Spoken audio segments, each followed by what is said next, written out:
आयुष्यात यशस्वी व्हायचं असेल तर हार्डवर्क सोबतच स्मार्ट वर्क करावं लागतं. रॅदर मी म्हणेन हार्डवर्कपेक्षा जास्त स्मार्ट वर्क करावं लागतं.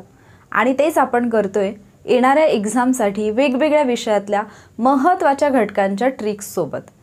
हॅलो वॉरियर्स, मी सुप्रिया आणि तुम्ही पाहत आहात वॉरियर ऑफिसर एज्युकेशनल चॅनल. फक्त लढण्याची नव्हे, जिंकण्याची तयारी. तर आपण येणाऱ्या कंबाईनच्या एक्झामसाठी किंवा अगदी तुम्हाला राज्यसेवा एक्झामसाठी सुद्धा उपयोगी ठरतील अशा महत्त्वाच्या घटकांच्या ट्रिक्स पाहत आहोत. आणि ऑलरेडी आपण बऱ्याचशा ट्रिक्स ज्या आहेत त्या पाहिलेल्या आहेत. ट्रिक्स डे साजरा केला, त्याच्यामध्ये काही ट्रिक्स मी दिल्यात. इव्हन काल परवापासून रेग्युलरली ट्रिक्सचे व्हिडिओज पण तुम्हाला मिळत आहेत. आज आपण पुढचा व्हिडिओ पाहतोय आणि आजही आपण सायन्सच्या ट्रिक्स पाहतोय, कारण सायन्स खूप स्टुडंट्सना अवघड जातं. तर काल मी एक व्हिडिओ अपलोड केलेला होता प्राणी वर्गीकरणाचा. जर तो तुम्ही पाहिला नसला तर डेफिनेटली पाहून घ्या, कारण त्याला भरभरून असा मुलांचा प्रतिसाद मिळाला आणि खूप जास्त कमेंट्स आले. त्याच्यावरून तुम्हाला कळेलच की तो व्हिडिओ किती इंटरेस्टिंग होता आणि किती इझी वेमध्ये तुम्ही ते लक्षात ठेवू शकता. आज आपण सायन्समधलाच आणखी एक घटक, एक म्हणण्यापेक्षा असं म्हणत की एकापेक्षा जास्त पॉईंट्स जे आहेत ते आपण कव्हर करणार आहोत. काही ग्रंथी आहेत मानवी शरीरातल्या आणि त्याच्यातून जे काही स्रवले जाणारे विकर आहेत तर ते लक्षात ठेवायला आपल्याला अवघड जातात. पण जोड्या लावायला म्हणा किंवा वेगळा शब्द ओळखा, या अनुषंगाने प्रश्न येत असतात. तर त्या दृष्टीने आपण काय करणार आहोत, ज्या काही महत्त्वाच्या ग्रंथी आहेत त्याच्यामध्ये स्वादुपिंड असेल, जठर असेल, यकृत असेल, यांचे जे काही यांच्यामार्फत जे स्रवले जाणारे विकर आहेत किंवा आपण अगदी यकृताच्या बाबतीत इतर जे काही ज्या गोष्टींचं उत्पादन यकृतामध्ये केलं जातं किंवा जे टाकाऊ पदार्थ तयार होतात त्या गोष्टी पण पाहणार आहोत. आणि त्याचसोबत श्वसन संस्थेतला पण एक छोटासा पॉईंट आहे ज्याच्याबद्दल प्रश्न विचारला जाऊ शकतो. श्वसन संस्थेतला घसा हा आपला अवयव जो की श्वसन आणि पचन या दोन्ही संस्थांमध्ये भाग घेतो किंवा या दोन्ही क्रियांमध्ये भाग घेतो, त्याची पण ट्रिक आपण पाहणार आहोत. तर सगळ्यात पहिल्यांदा जर आपण स्वादुपिंडाचा विचार केला तर स्वादुपिंड ही मानवी शरीरातली एक अशी ग्रंथी आहे जी अंतःस्रावी ग्रंथी आणि बाह्यस्रावी ग्रंथी या दोन्ही ग्रंथींचे गुणधर्म दाखवते. म्हणजेच बाह्यस्रावी ग्रंथीप्रमाणे पण ती कार्य करते आणि अंतःस्रावी ग्रंथीप्रमाणे पण कार्य करते. मग याच्यामध्ये जे कुठले विकर जे आहेत जे स्रवले जातात तर ते तुम्हाला लक्षात ठेवायचे आहेत. मग जर आपण पाहिलं तर स्वादुपिंडाचे 3 महत्त्वाचे जे विकर आहेत त्याच्यामध्ये ट्रिप्सिन आहे, अमायलेज आहे आणि लायपेज आहे. हे ज्यावेळेला ती बाह्यस्रावी ग्रंथी म्हणून कार्य करते तर त्याच्यामध्ये ट्रिप्सिन, अमायलेज आणि लायपेज हे 3 घटक आहेत आणि आयोगाने याच्यावरती वेळोवेळी प्रश्न विचारलेले आहेत. मग ट्रिप्सिनचं जर आपण पाहिलं तर ट्रिप्सिनचं मुख्य कार्य काय आहे, प्रथिनांचं ते अमिनो आम्लांमध्ये हे करतात, पचन करतात. ट्रिप्सिन हा जो घटक आहे प्रथिनांचा अमिनो आम्लामध्ये पचन करतात. लायपेज मेदाचं मेदाम्लामध्ये रूपांतर करतात, म्हणजे फॅट्सचं फॅटी ॲसिडमध्ये. ठीक आहे, मेदाचं मेदाम्लामध्ये ते रूपांतर करतात. आणि अमायलेज जे आहे ते कर्बोदकाचं ग्लुकोजमध्ये रूपांतर करतात, कर्बोदकाचं ग्लुकोजमध्ये. मग आता आपल्याला इथे वेगवेगळ्या गोष्टी ज्या लक्षात ठेवायच्या त्याच्यात काय काय लक्षात ठेवायचं, एकतर स्वादुपिंड, बाह्यस्रावी ग्रंथी म्हणून कुठले कुठले विकर आहेत ते, अंतःस्रावी ग्रंथी म्हणून जर विचार केला आपण तर सोमॅटोस्टॅटिन हे एक विकर आहे. त्याचं कार्य काय आहे तर आपल्या शरीरातल्या ज्या पेशींची वाढ होते ती वाढ नियंत्रित करण्यासाठी हे आवश्यक आहे, सोमॅटोस्टॅटिन. त्याच्यानंतर इन्शुलिन जे आहे हे सगळ्यांनाच माहिती आहे की मधुमेहाशी आपण याचा संबंध जोडतो. रक्तातल्या साखरेचं प्रमाण नियंत्रित ठेवण्याच्या बाबतीत महत्त्वाचं काम करणारं एक संप्रेरक किंवा एक विकर आहे इन्शुलिन. ठीक आहे, आणि ते स्वादुपिंडाद्वारे स्रवलं जातं. हे लक्षात ठेवा की ज्यावेळेला स्वादुपिंड अंतःस्रावी म्हणजे अंतःस्रावी ग्रंथी म्हणून जे कार्य करते त्याच्यामध्ये इन्शुलिन हा महत्त्वाचा घटक आहे. त्यानंतर ग्लुकॅगॉन जे आहे हे काय करतं तर साखरेचं प्रमाण वाढवतं. या 2 गोष्टी व्यवस्थित लक्षात ठेवा. इन्शुलिन रक्तातलं साखरेचं प्रमाण जे आहे ते नियंत्रित ठेवते, तर ग्लुकॅगॉन जे आहे ते रक्तातलं साखरेचं प्रमाण वाढवते. मग आता स्वादुपिंडाच्या बाबतीतल्या एवढ्या सगळ्या गोष्टी आपल्याला लक्षात ठेवायच्यात. आपण साध्या सिंपल एका ट्रिकमध्ये लक्षात ठेवणार आहोत.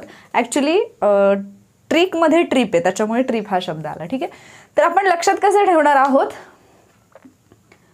माय ट्रिपचा लय स्वाद घेते, माय ट्रिपचा लय स्वाद घेते. ठीक आहे, मग आता माय आहे ती काय करते, खूप म्हणजे माय म्हणजे आई किंवा कशाही अर्थाने तुम्ही घेऊ शकता किंवा तुम्ही माया पण लक्षात ठेवू शकता. माय ट्रिपचा लय स्वाद घेते म्हणजे ती सतत बाहेर फिरत असते. मग आता ती सतत बाहेर फिरत असते म्हणून काय करतो मग सोमा जो आहे तो तिला सांगतो की इन्शुरन्स घे. ठीक आहे, सोमा इन्शुरन्सचं गाणं तिच्यासमोर सारखं गात असतो. सोमा इन्शुरन्सचं गाणं तिच्यासमोर सारखं गात असतो, कारण तो म्हणतो की माई तू सारखीच फिरत आहेस तर तू इन्शुरन्स काढून घे. ठीक आहे, सोमा इन्शुरन्सचं गाणं गातो. लक्षात कसं ठेवाल, माय म्हणजे मायलेज, ट्रिप म्हणजे ट्रिप्सिन, लय म्हणजे लायपेज, स्वाद घेते म्हणजे स्वादुपिंड. हे पण लक्षात राहिलं पाहिजे की कुठल्या ग्रंथीचे स्त्राव आहेत. बऱ्याचदा असं होतं की आपण घटक लक्षात ठेवतो पण कुठला घटक कशाचा हेच लक्षात नाही राहत. आणि जसं मी खूप वेळा सांगितलं की जर मी एखादी ट्रिक तुमच्यासोबत शेअर करत असेल तर ती ट्रिक कशाची आहे हे तुमचं कन्फ्युजन होऊ नये म्हणून पण बाकीच्या गोष्टी सांगते. आणि दुसरा मुद्दा, बऱ्याच जणांना असं वाटतं की फक्त ट्रिक्सच आहेत, तर नाही, मी तो पूर्ण पॉईंट तुम्हाला क्लिअर करते, आधी प्रत्येक गोष्टीचं एक्सप्लेनेशन देते आणि मग ट्रिक सांगते. त्याच्यामुळे त्या घटकाची रिव्हिजन पण तुमची होते आणि ट्रिक पण, त्या ट्रिकने तुम्हाला ते इझिली लक्षात पण राहील. एक्झाममध्ये तुमचा प्रॉब्लेम पूर्णपणे सॉल्व्ह होईल जर प्रश्न आला तर. ठीक आहे, तर माय ट्रिपचा लय स्वाद घेते, मायलेज, ट्रिप, ट्रिप्सिन, लय, लायपेज, स्वाद, स्वादुपिंड. ठीक आहे, त्याच्यानंतर सोमा इन्शुरन्सचं गाणं गातो. सोमा म्हणजे सोमॅटोस्टॅटिन, इन्शुरन्स म्हणजे इन्शुलिन आणि गाणं म्हणजे ग्लुकॅगॉन. तर हे घटक तुमच्या लक्षात राहतील. आता आणखी तुम्हाला वाटेल की ट्रिप्सिन, लायपेज आणि मायलेज याच्यामध्ये कन्फ्युजन होते की कुठलं म्हणजे कुठल्या विकाराचं काय कार्य आहे. तर तुम्ही लक्षात काय ठेवू शकता, ले फॅट नको देऊ, फॅटी ॲसिड दे. ले फॅट नको देऊ, फॅटी ॲसिड दे. म्हणजे लायपेज जे आहे ते काय करते, मेदाचं मेदाम्लामध्ये रूपांतर करते. ठीक आहे, त्याच्यानंतर मायलेज, माय काय करते, आपल्याला कर्बोदके कुठून मिळतात, कार्बोहायड्रेट्स कुठून मिळतात, जे आपण अन्न घेतो ते. ठीक आहे, जे काही अन्नपदार्थ आपण खातो त्याच्यातून आपल्याला कार्बोहायड्रेट्स मिळतात. जसे की आपण म्हणजे भाकरी वगैरे जर पाहिलं तर हे कार्बोहायड्रेट्सचे काही स्रोत आहेत. तर मग माय तुम्हाला काय देते, कार्बोहायड्रेट्स देते. पण ते कार्बोहायड्रेट्स तुम्हाला ग्लुकोजच्या रूपात देते. कोण देते, माय देते. त्याच्यामुळे तुम्ही मायलेज, कर्बोदक, ग्लुकोज हे पण लक्षात राहील तुमच्या. लायपेजचं मेदाचं मेदाम्लामध्ये रूपांतर हे पण तुमच्या लक्षात राहील. ठीक आहे, त्याचबरोबर तुम्ही असं पण लक्षात ठेवू शकता की प्रत्येक ट्रिपला जाताना अमिनो ॲसिड घेऊन जा किंवा आम्हाला घेऊन जा. आमानी ते एक नेते आहेत महाराष्ट्रातले खूप प्रसिद्ध. ते जसं की आम्हाला, आपण जसं म्हणतो ना आम्हाला, तर ते म्हणतात आमानी. मी नाव नाही घेत पण तुम्हाला माहिती असतील. ठीक आहे, तर तसं तुम्ही लक्षात ठेवू शकता. ठीक आहे, प्रतीक आमानी पण ट्रिपला ने, आम्हाला पण ट्रिपला ने. तर अमिनो आम्ल, प्रथिने आणि ट्रिप्सिन या तिन्ही गोष्टी तुम्ही लक्षात ठेवू शकता. म्हणजे एक जो पॉईंट आहे तो तुमचा क्लिअर होऊन जातो इथे ज्यावेळेला आपण स्वादुपिंडाची ट्रिक पाहतो त्यावेळेला. लक्षात ठेवा, बाह्यस्रावी आणि अंतःस्रावीमध्ये जर तुमचं कन्फ्युजन होत असेल तर अगेन ते पण तुम्ही कसं लक्षात ठेवू शकता, आपण ट्रिपला नेहमी कुठे जातो, बाहेर. माय ट्रिपला कुठे जाते, बाहेर. माय ट्रिपचा लय स्वाद घेते, सोमा इन्शुरन्सचं गाणं गातो. मायलेज, ट्रिप, ट्रिप्सिन, लय, लायपेज, स्वाद, स्वादुपिंड, सोमा, सोमॅटोस्टॅटिन, इन्शुरन्स, इन्शुलिन, गाणं, ग्लुकॅगॉन. ठीक आहे, आणि बाकीचं तर मी तुम्हाला सांगितलेलंच आहे. त्याच्यानंतर दुसरा जो अवयव येतो महत्त्वाचा पचन संस्थेतला तो म्हणजे जठर. तर जठरातून जठर रस जो आहे तो स्रावला जातो. या जठर रसामध्ये 3 प्रकारचे घटक किंवा विकर असतात. हे जे 3 घटक किंवा विकर आहेत ते पण इम्पॉर्टंट आहेत, जे तुम्हाला लक्षात ठेवायचे आहेत. मग हे कुठले आहेत, एक आहे पेप्सिन जो की प्रथिनांचं अमिनो आम्लात रूपांतर करतो. ठीक आहे, इथे जसं आपण पाहिलं ट्रिप्सिन प्रथिनांचं अमिनो आम्लामध्ये पचन, तसंच पेप्सिन प्रथिनांचं अमिनो आम्लामध्ये रूपांतर करते. हायड्रोक्लोरिक ॲसिड एक असतं जे की प्रथिनांचं ज्यावेळेला अमिनो आम्लामध्ये रूपांतर होतं त्यावेळेला रूपांतरासाठी आम्ल माध्यमाची गरज असते. ठीक आहे, ॲसिड मिडियमची गरज असते. तर ते ॲसिड किंवा आम्ल माध्यम कोण उपलब्ध करून देतं, हायड्रोक्लोरिक ॲसिड. आणि त्याच्यानंतर म्युकस जे आहे, म्युकस हा एक असा घटक आहे की आता हायड्रोक्लोरिक ॲसिड जे आहे ते जर आपल्या जठरामध्ये असेल तर जठराची जी भित्तिका आहे त्याला म्हणजे त्याचं संरक्षण त्या HCl पासून, जे की खूप जास्त संहत असतं, HCl पासून जठराच्या भित्तिकेचं संरक्षण करण्याचं काम कोण करतं, म्युकस हा घटक करतो. मग आता आपल्याला सध्या गरमीचे दिवस आहेत, मग आपण लक्षात येतं आपण जनरली रेफ्रिजरेटर म्हणतो, रेफ्रिजरेटर. तर इथे लक्षात काय ठेवायचं, आपण रेफ्रिजरेटरच्या ऐवजी जठर लक्षात ठेवायचं, रेफ्रिजरेटर, जठर. ठीक आहे, आणि मग आपण काय विचारतोय, जठर में पेप्सी है का, जठर में पेप्सी है का, जठर में पेप्सी है का, रेफ्रिजरेटर में पेप्सी है का, जठर में पेप्सी है का. जठर म्हणजे जठर, में म्हणजे म्युकस, पेप्सी म्हणजे पेप्सिन, हाय म्हणजे हायड्रोक्लोरिक ॲसिड, हायका म्हणजे हायड्रोक्लोरिक ॲसिड. तर हे 3 घटकही जठराचे जे विकर आहेत ते पण अशा पद्धतीने लक्षात राहतील. जसं तुम्ही मोलुस्काचं सॉन्ग परत परत म्हणताय तसंच हे पण तुम्ही थोडंसं तालासुरात जर वारंवार म्हणत राहिला तर हे सगळं तुमचं पाठ होऊन जाईल. जसं माय ट्रिपचा लय स्वाद घेते, सोमा इन्शुरन्सचं गाणं गातो. इकडे काय आहे, जठर में पेप्सी हायका, जठर में पेप्सी हायका. हे 2 पॉईंट तुमचे क्लिअर झाले. त्याच्यानंतर तिसरी महत्त्वाची ग्रंथी येते. याच्यावरती सरळ सरळ वन लाइनर क्वेश्चन पण येऊ शकतो की मानवी शरीरातील सर्वात मोठी बाह्यस्रावी ग्रंथी कोणती, तर त्याचं उत्तर येतं यकृत. तर यकृतावरती या अँगलनी पण प्रश्न बनू शकतो. यकृत म्हणजे लिव्हर. तर हे तुम्हाला लक्षात ठेवायचं. याचं वजन जे आहे ते जवळपास 1.5 kg इतकं असतं आणि मानवी शरीराच्या उजव्या बाजूला ते असतं. ठीक आहे, असा पण प्रश्न पडू शकतो की ते कुठल्या बाजूला असतं, तर उजव्या बाजूला असतं. आता यकृतामध्ये काही घटकांचं उत्पादन केलं जातं. काही घटक जे आहेत ते उत्पादित केले जातात. कुठले कुठले आहेत ते, प्रोथॉम्बिन आहे, फायब्रिनोजन आहे, विटॅमिन ए, डी, B12 आणि के आहे. ठीक आहे, विटॅमिन्स जे जीवनसत्व आहे त्याच्यामधलं अ जीवनसत्व आहे, ड जीवनसत्व आहे, B12, B12 आहे आणि के जीवनसत्व आहे. ठीक आहे, त्याचबरोबर हिपॅरिन, युरिया, पित्तरस. पित्तरस सगळ्यांना पाठ असतो. बाईल ज्यूसची निर्मिती तिथे होते. तर बाईल ज्यूस लक्षात राहतो, फक्त बाकीचे जे आहेत ते लक्षात राहत नाहीत. तर पित्तरस आहे, हिपॅरिन आहे, युरिया आहे, प्रोथॉम्बिन आहे, फायब्रिनोजिन आहे, ए, डी, B12 आणि के ही जीवनसत्व सुद्धा आहेत. त्याचबरोबर यकृतामध्ये असणाऱ्या कुफर पेशी इम्पॉर्टंट आहे. याच्यावरती आयोगाने यापूर्वी प्रश्न विचारले. यकृतामध्ये कुफर पेशी असतात ज्या की सूक्ष्म जीवांना मारतात. ठीक आहे, सूक्ष्मजीवांना मारतात आणि विषारी पदार्थ जे आहेत ते नष्ट करतात. ठीक आहे, सूक्ष्मजीवांना मारण्याचे काम कुफर पेशी करतात. त्याचबरोबर आपल्या यकृतामध्ये, लिव्हरमध्ये काही टाकाऊ पदार्थ सुद्धा तयार केले जातात. म्हणजे ते टाकाऊ पदार्थ जे निर्माण होतात ते नंतर बाहेर फेकले जातील. हे टाकाऊ पदार्थ कुठले आहेत, युरिया आहे, युरिक आम्ल आहे, क्रियाटिनिन आहे आणि बिलिरुबिन आहे. युरिक ॲसिड हे दोन्ही लक्षात राहतात. क्रियाटिनिन आहे आणि बिलिरुबिन आहे. ठीक आहे, हे पण तुम्हाला लक्षात ठेवायचं. मग आता यकृत जो आहे तो आपल्या शरीरातला सर्वात बिझी ऑर्गन म्हणून मानला जातो. आणि तुम्ही पाहिलं असेल बऱ्याचदा लिव्हर खराब झाला म्हणून खूप मोठ्या प्रमाणावरती लोकांची डेथ होते. म्हणजे बाकी कुठल्या अवयवाला काय झालं तर काहीतरी करता येतं. अगदी काही लोकांची किडनी खराब झाली तर दुसरी किडनी पण बसवता येते. बट लिव्हर हा असा अवयव आहे आपल्या शरीरातला सर्वात बिझी अवयव मानला जातो. त्याला बिझी ऑर्गन म्हणून पण ओळखलं जातं. आणि त्याचबरोबर मानवी शरीरातली सर्वात मोठी बाह्यस्रावी ग्रंथी पण आहे. मग आता आपल्याला हे सगळं लक्षात ठेवायचं. ठीक आहे, तर लिव्हरमधला लिव्ह किंवा लाईव्ह लक्षात ठेवायचं आहे तुम्हाला. लाईव्ह कॉन्सर्ट किंवा लाईव्ह एखादा प्रोग्राम आहे एवढं फक्त हे करा, म्हणजे इमॅजिन करा. आणि बाकी सगळ्या गोष्टी आपण त्याच्यामध्ये बसवणार आहोत. कशा बसवणार आहोत, सर्वात मोठा लाईव्ह कॉन्सर्ट आहे. ठीक आहे, सर्वात मोठा लाईव्ह कॉन्सर्ट आहे. तिथे काय काय आपल्याला पाहायला मिळतं आहे. आता मी इकडे लिहिते, इथे लिहिते.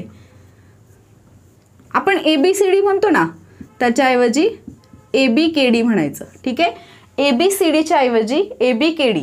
ABKD लक्षात राहतील जीवनसत्व. याच्यामध्ये पण बी कुठला आहे, 12.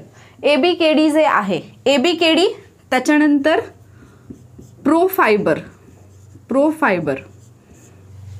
लाईव्ह कॉन्सर्टमध्ये ABKD प्रोफायबर तयार केलं. ठीक आहे, आता जे सध्या आपण पाहतो की प्रो म्हणजे कुठलाही मोबाईल फोन असेल, लॅपटॉप असेल तर आपण प्रो जे म्हणतो, प्रो व्हर्जन, तर हे प्रोफायबर. ठीक आहे, ABKD लाईव्ह कॉन्सर्टमध्ये प्रोफायबर जे आहे ते तयार केलं. मग एखादी गोष्ट ज्यावेळेला आपण तयार करतो किंवा मिळते त्यावेळेला आपण आनंदी झाल्यानंतर आपण काय ओरडतो, हिप हिप हिप हुर्रे. तर इथे आपण काय म्हणणार आहोत, hip hip hurray, hip hip hurray, hip hip hurray. Heparin urea, heparin urea. ठीक आहे, hip hip hurray. Pro fibre, hip hip hurray, ABKD या गोष्टी लक्षात ठेवल्या की कशा कशाचं उत्पादन होतं हे तुमच्या लक्षात राहील. लाईव्ह कॉन्सर्टमध्ये ABKD, pro fibre, hip hip hurray. ठीक आहे, हे असंच्या असं लक्षात ठेवा. 2-3 वेळा रिपीट करा, लक्षात राहील. जसं मी काल मोलुस्काचं तुम्हाला थोडं तालासुरात म्हणून दाखवलं की लक्षात राहिलं ना, तसं हे जर तुम्ही तालासुरात म्हटलं ना तर ते तुमचं पाठ होऊन जाईल. ठीक आहे, त्याच्यानंतर टाकाऊ पदार्थ कुठले आहेत आता लक्षात घ्या की लाईव्ह कॉन्सर्ट चालू आहे. कशासाठी आहे, ABKDने प्रोफायबर तयार केला. मग सगळे खुश झाले, हिप हिप युरे म्हणायला लागले, म्हणजे हिपॅरिन युरिया. हे सगळं पित्तरस तर पाठ होऊन जातो. पण त्याचबरोबर त्या लाईव्ह कॉन्सर्टमध्ये घुसली एक बिल्ली. बिल्ली म्हणजे काय? मांजर. ठीक आहे, एक मांजर घुसली. मग लाईव्ह कॉन्सर्टमध्ये आपण काय केलं? यू यू किया बिल्ली को टाकून दिया. ठीक आहे, यू यू किया बिल्ली को टाकून दिया. यू यू किया बिल्ली को टाकून दिया. यू यू म्हणजे युरिया आणि युरिक ॲसिड, किया म्हणजे क्रियाटिनिन आणि बिल्ली म्हणजे बिलिरुबिन. टाकून दिलं का? कारण हे आहेत टाकाऊ पदार्थ. आणि आपण पाहिलं काय? एबीकेडीने प्रो फायबर तयार केले, म्हणून आपण हिप हिप युरे ओरडलो. म्हणजेच लाईव्ह कॉन्सर्ट लिव्हरमध्ये निर्माण होणारे, उत्पादन होणारे घटक कुठले आहेत? विटामिन्स आहेत ए, B12, K आणि D. त्याच्यानंतर प्रो म्हणजे प्रोथॉम्बिन आणि फायबर म्हणजे फायब्रिनोजिन. आणि त्याचबरोबर हिप हिप युरे म्हणजे हिपॅरिन आणि युरिया आणि पित्तरस तर एनिहाव लक्षात राहतो. हे झाले इथे निर्माण होणारे म्हणजे उत्पादन होणारे घटक. टाकून दिले टाकाऊ पदार्थ कुठले आहेत? यू यू किया बिल्ली को टाकून दिया. युरिया, युरिक आम्ल, क्रियाटिनिन, बिलिरुबिन. ठीक आहे, आता याच्यातल्या महत्त्वाच्या ज्या पेशी आहेत, कुफर पेशी, त्या काय करतात? सूक्ष्मजीवांना मारतात. मग तुम्ही लक्षात कसं ठेवाल? लिव्हर में कुकर. कुफर आहे ते, पण आपण लक्षात ठेवतोय कुकर. कुकरमध्ये तुम्ही पाणी गरम केलं किंवा काही एखादी गोष्ट उकळवली तर त्याच्यातले सूक्ष्मजीव मरून जातात. राईट, लिव्हर में कुकर सूक्ष्मजीवांना मारतात. ठीक आहे, लिव्हर में कुकर सूक्ष्मजीवा मर. लिव्हर में कुकर सूक्ष्मजीवा मर असं पण म्हणून लक्षात ठेवू शकता. या सगळ्या गोष्टी ज्या मी सांगितल्यात ना, हे थोडंसं जसं काल रॅप केलं आपण तसं थोडंसं ट्युनिंगमध्ये म्हणा, हे सगळं तुमचं पाठ होऊन जाईल. लिव्हरचा प्रश्न संपला. आता तुमच्या स्वादुपिंड, जठर, लिव्हर या गोष्टी क्लिअर झाल्या असतील. ठीक आहे, आता आपण येऊया थोडंसं श्वसन संस्थेकडे. एक पॉईंट आहे श्वसन संस्थेचा जो लक्षात ठेवायला थोडासा मुलांना प्रॉब्लेम येत होता आणि म्हणून मग त्याची एक ट्रिक मी 100 डेजमध्ये शेअर केली होती. सेम तीच ट्रिक जी आहे ती मी तुमच्यासोबत शेअर करते. ठीक आहे, श्वसन संस्थेतला आपला घसा हा एक असा अवयव आहे जो की श्वसन संस्था आणि पचन संस्था म्हणजे श्वसनाच्या क्रियेमध्ये आणि पचनाच्या क्रियेमध्ये दोन्हीकडे समांतर आहे. मग आपला घसा, आता आपल्याला माहिती की घसा, नाकपुड्या, आपली अन्ननलिका हे सगळे जे अवयव आहेत, जर समजा जेवताना तुम्हाला कधी कधी जेवताना ठसका लागतो. काय होतं? जर एखादा अन्नाचा कण जो आहे तो अन्ननलिकेत जाण्याऐवजी जर तो श्वासनलिकेत गेला तर आपल्याला ठसका लागतो आणि ते अन्न बाहेर पडतं. मग तो आपण ज्यावेळेला खातोय तर आपली अन्ननलिका आणि श्वासनलिका घशातूनच पुढे आहेत. मग असं कसं होतं की खाल्लेलं अन्न वेगळ्या नलिकेत जातंय, आपण श्वास घेतो ते वेगळ्या नलिकेत जातं? असं कसं होतं? कारण आपल्या अन्ननलिकेचं म्हणजे जे आपण हे पाहतो ग्लॉटिस, हे मी सगळं सांगेन तुम्हाला. तर तिथे एक झाकण असतं ज्याला आपण अधिस्वरद्वार असं म्हणतो. ठीक आहे, ग्लॉटिसला एक झाकण असतं जे गलद्वार किंवा स्वरद्वार असतं. घसा कंठाला जिथे मिळतो त्याला तुम्ही ग्लॉटिस असं म्हणता. तिथे एक झाकण असतं, एक पडदा असतो, झाकण म्हणजे पडदा असतो, त्याला एपिग्लॉटिस असं म्हटलं जातं.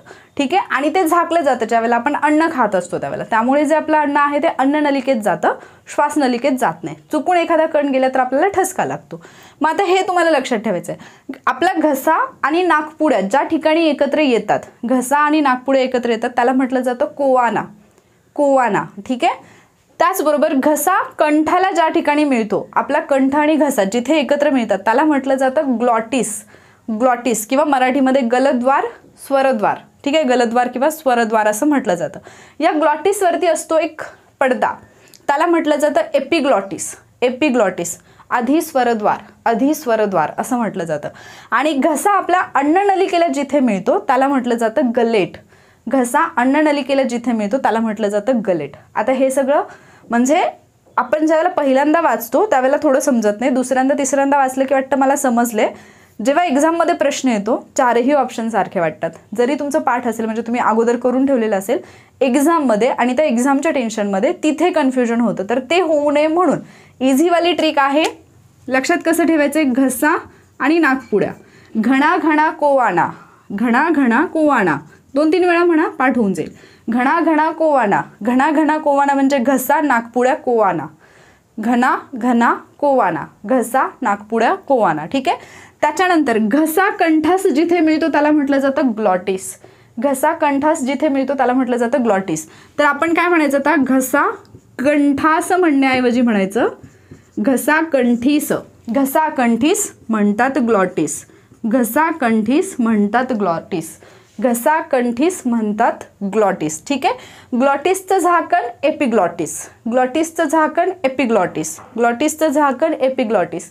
किंवा तुम्ही असं पण म्हणू शकता, खायचंय ना तुला, म्हणजे गिळायचंय ना तुला, तर आधी द्वार बंद कर, आधी द्वार बंद कर, आधी दार बंद कर, आधी दार बंद कर किंवा आधी द्वार बंद कर.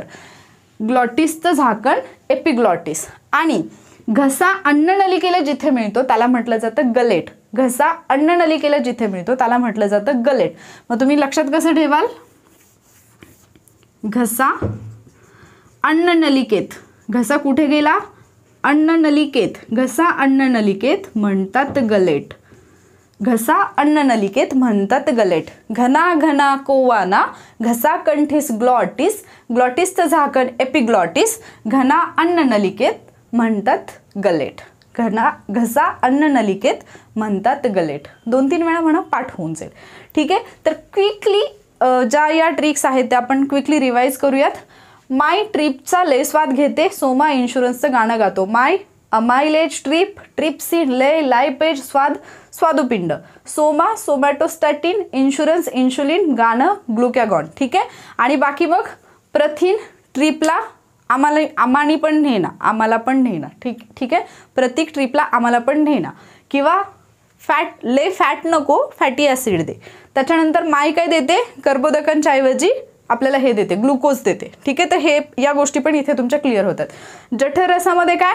जठर में पेप्सी हाय का, जठर में पेप्सी हाय का. जठर, जठर रस, पेप्सी, पेप्सिन, हायका हायड्रोक्लोरिक, जठर में म्युकस. त्याच्यानंतर इकडे आपण पाहिलं स्वादुपिंडाचं यकृताचं जे आहे लिव्हर, लाईव्ह कॉन्सर्ट. ABKDने प्रो फायबर म्हणजे हे केलं, प्रो फायबरचा शोध लावला. मग आपण काय म्हणतो? Hip hip युर्रे.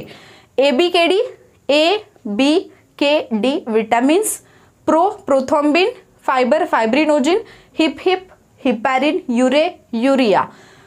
लिव्हरच्या कुकरमध्ये सूक्ष्मजीवा मर, लिव्हर कुकर सूक्ष्मजीवांना मारण्यासाठी कुफरच्या पेशी आपण कुकरनी लक्षात ठेवलं. ठीक आहे, युयू किया बिलिको टाकून दिया, युयू किया बिलिको टाकून दिया. Urea, uric acid, creatinine, bilirubin टाकाऊ पदार्थ आहेत लिव्हरचे. त्याच्यानंतर घना घना कोवाना, घसा कंठीस ग्लॉटिस, ग्लॉटिसचं झाकण एपिग्लॉटिस, घसा अन्ननलिकेत म्हणतात गलेट.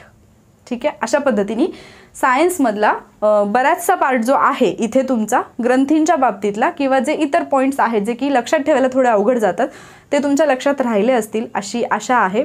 रोज संध्याकाळी 5 वाजता लेक्चर घेण्याचा मी प्रयत्न करते, त्यामुळे तुमच्यापैकी बऱ्याच जणांना खूप उशिरा लेक्चर मिळतं, कधी कधी त्याचं नोटिफिकेशन मिळत नाही. तर त्याच्यासाठी चॅनलला सबस्क्राईब करून ठेवा आणि नोटिफिकेशन बेल आयकॉनला पण क्लिक करून ठेवा, म्हणजे तुम्हाला नोटिफिकेशन मिळेल आणि वेळच्या वेळी तुम्ही लेक्चर पाहू शकाल. एक्झामला कमी दिवस राहिलेत, त्यामुळे या कमी दिवसांमध्ये जास्तीत जास्त अभ्यास तुमच्या लक्षात राहणं हे गरजेचं आहे. पाठांतर करत बसण्यापेक्षा किंवा वारंवार तेच करण्यासाठी वेळ घालवण्यापेक्षा या पद्धतीने केलं तर ते तुमच्या लवकर लक्षात राहील. ठीक आहे, त्याचबरोबर या दिवसांमध्ये जर तुम्हाला असं कधी लो फील होत असेल, अभ्यास होत नाही आहे किंवा कधी कधी बाकीचे टेन्शन्स असतात, जसं की आपण जरी अभ्यास करत असलो, ही जरी एक लाईफ जगत असलो तरी आपली दुसरी एक लाईफ असते जी आपली पर्सनल लाईफ असते, त्याच्यामुळे कधी कधी आपण थोडेसे डाऊन म्हणजे लो फील करतो आणि त्याच्यामुळे मग आपल्या अभ्यासामध्ये लक्ष लागत नाही. तर त्याच्यासाठी तुम्ही आपला चॅनल आहे वॉरियर ऑफिसर 2.0, या चॅनलवरती रोज सकाळी 9 वाजता मी छोटे छोटे अगदी 5-6 मिनिटांचे मोटिवेशनल व्हिडिओज जे आहे ते अपलोड करत असते. त्यामुळे सकाळी 9 वाजता तुम्ही ते व्हिडिओज पाहू शकता आणि त्याच्यातून तुमच्या दिवसाची सुरुवात एका पॉझिटिव्ह थॉटनी होईल, एका पॉझिटिव्ह नोटवरती होईल आणि डेफिनेटली त्याच्यामुळे पूर्ण दिवस तुम्ही फ्रेश राहाल, ज्याचा तुम्हाला तुमच्या अभ्यासामधलं जास्त आउटपुट मिळवण्यासाठी पण 100% फायदा होईल. ठीक आहे, हा व्हिडिओ तुम्हाला कसा वाटला हे मला नक्की सांगा कमेंट बॉक्समध्ये. आणि जर तुम्हाला या ट्रिक्स आवडत असतील तर व्हिडिओला लाईक आणि शेअरसुद्धा करा. आपण लवकरच भेटूयात आणखी एका अशा मजेशीर आणि भन्नाट ट्रिकसोबत. थँक्यू.